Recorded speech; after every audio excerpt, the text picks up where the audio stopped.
Good morning, this is Jack from Charlotte Markets, and this is the pre-market webinar for the morning of Wednesday, the 14th of May. My disclaimer, it is for educational purposes only. I'm here to share my technical analysis with you. I hope you can take something I'm doing, learn from it, transfer it to your own charts.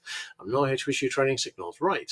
Looking at the weekly chart, on Bitcoin, we are seeing, obviously, we're pretty close to a retest of a new all-time high. I am wondering if we might do that, but at the moment, there's no sign of doing it, and there are some reasons to think that we won't. Bigger picture, we've got a weekly RSI 14 sell signal fixed, and no divergence on the RSI 5. I'm liking the retest of the high here and potentially significantly higher, but I'm liking it after a retest.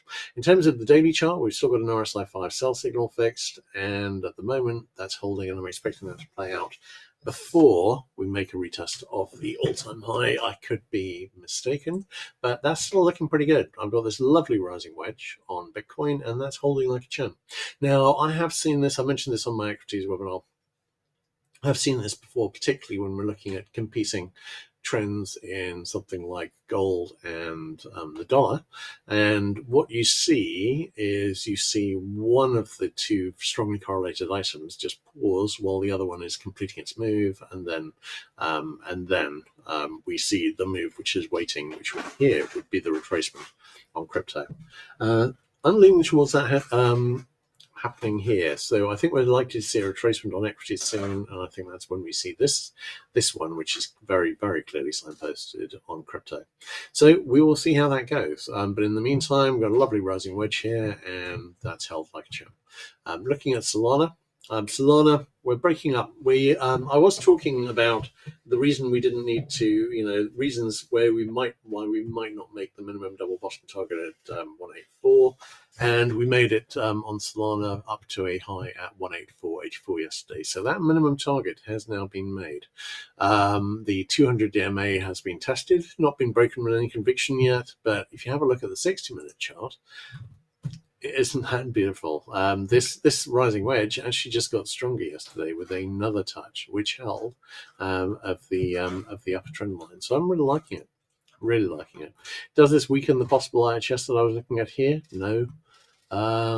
So we'll see how that goes. Looking at Ethereum. Ethereum on the daily chart, we are up and we are testing the 200 DMA. This has been a pretty impressive move on Ethereum here. Now, this might change the IHS here. And hang on, sorry, wait a second. Right, the way it might change it is, and we've still got a 60-minute sell signal here. The one on Solana made the possible DMS target, but here we might actually have a change in the IHS, which wouldn't make it worse, but it's just that we've got an extra option here that we've not got on Solana. As this has gone higher, it could be that this would go up. This neckline would go up to here, but there is another option, which is that we get the alternate inverted head and shoulder option, which is here. And that would likely be a better one. So I think pretty much we're at the change if this retracement starts, and if it goes a little higher before it starts, I'll likely be switching over to that trend line. So we shall see. But I think I'm still liking all of these. Nothing has deteriorated in this crypto setup. It's still looking very good. So we will see how that goes.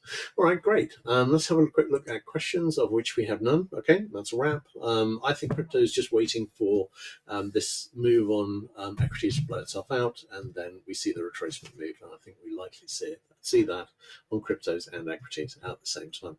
All right, brilliant. In that case, that's a wrap. I will catch you guys tomorrow morning, and we'll see how it goes. All right, cheers.